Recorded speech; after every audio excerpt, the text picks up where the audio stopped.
Here's a shocking truth: 78% of Americans live paycheck to paycheck, but studies show that people who use budgeting apps are 3 times more likely to reach their financial goals.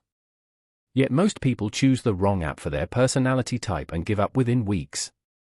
Today, I'm comparing 5 of the most popular budgeting apps to reveal which one actually works for different types of people. The psychology of money management is fascinating. Our brains are wired to avoid thinking about finances, which is why traditional budgeting methods fail. But the right digital tool can hack these psychological barriers.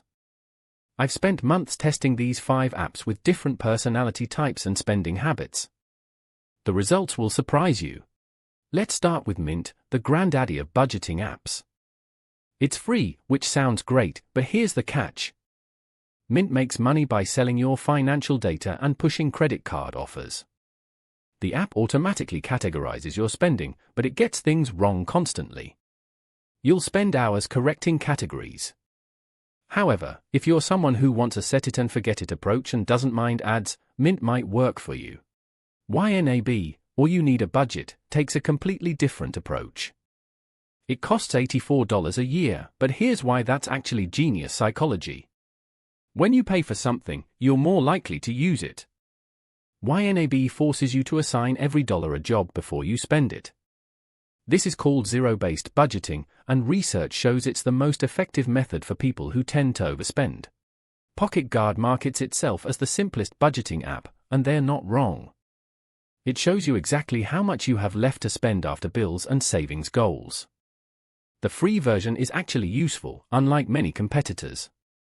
But here's the psychological downside: it's almost too simple. If you're someone who needs detailed analysis to stay motivated, Pocket Guard might feel limiting. Good Budget brings the old envelope budgeting method into the digital age. You allocate money into virtual envelopes for different spending categories.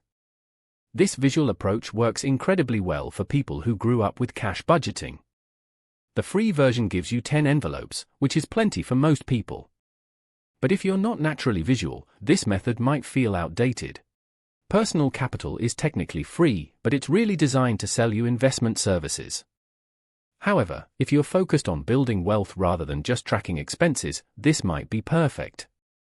It excels at showing your net worth and investment performance.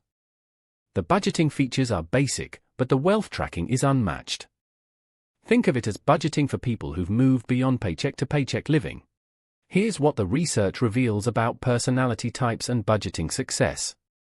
Detailed-oriented people love YNAB's complexity and control.